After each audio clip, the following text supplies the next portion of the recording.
melihat keberanian Reksapati, Ki Wangsakarta pun menerima lamarannya dengan mengajukan 2 syarat. Baiklah Reksapati, akan kuizinkan kau menikahi putriku dengan 2 syarat.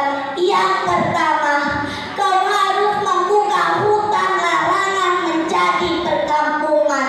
Yang kedua, semua permintaan Ratna Kencana harus kau turuti. Setelah beberapa lama, Ratna Kencana pun menikah dan akhirnya ia mengandung putra pertamanya. Suatu hari ia mendengar suara yang terngiang-ngiang dalam benaknya.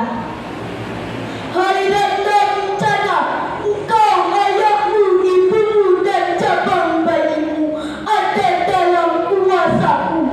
Mintalah suamimu untuk menangkap ikan di sungai Cipenggeng, lalu saksikanlah suamimu untuk memakan ikan itu sampai tersisa kepala dan durinya saja. Lalu ia pun segera terbangun dan mencari suaminya yang sedang memotong kayu di tengah hutan.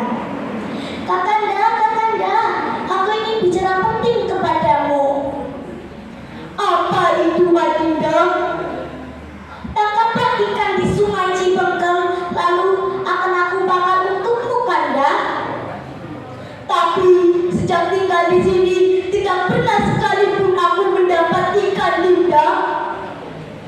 Ini kemauan si cabang bayi, Kanda.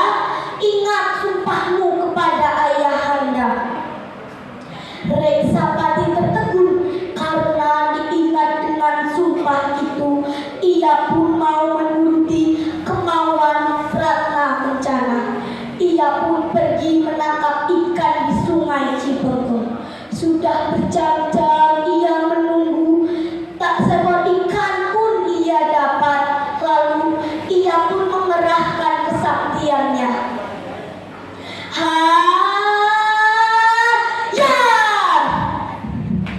Karena kau, akhirnya aku dapat ikan ini juga.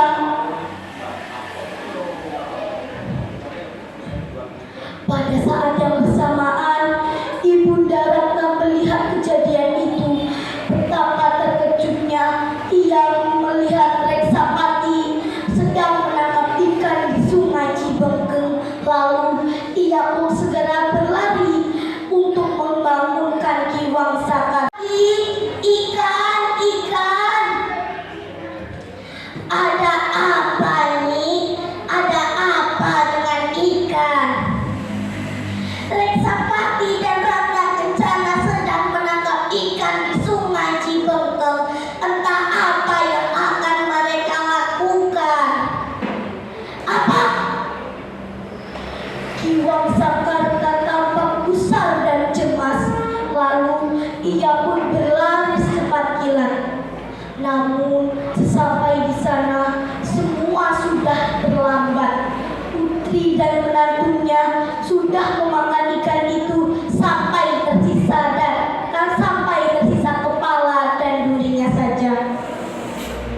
Lalu Ki Wangsakarta duduk dengan lemas, dengan mata air yang mengalir dan suara parau. Ia menjelaskan bahwa ikan itu adalah ikan satu-satunya yang menghuni di sini dan sungguh dilarang.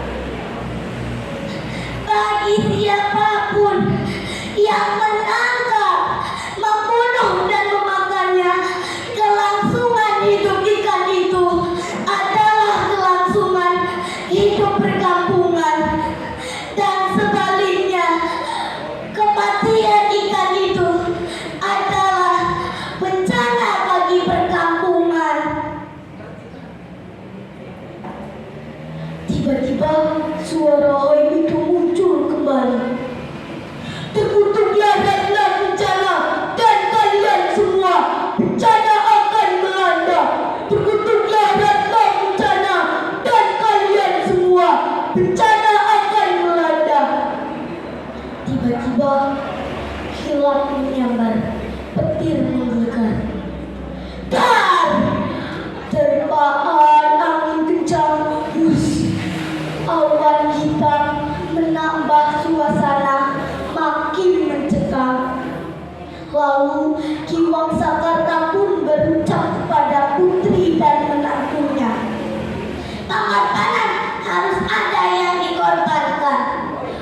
Lalu Ki Wangsakarta pun langsung menarik tangan istri dan putrinya masuk ke dalam hutan.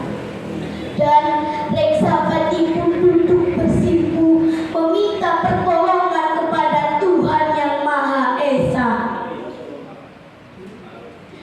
Tuh Gusti, lindungi desa ini. Tuh Gusti, lindungi desa ini. Ajaibnya, ikan yang tersisa kepala dan durinya hidup kembali dan meloncat ke dalam sungai Cibengkeng.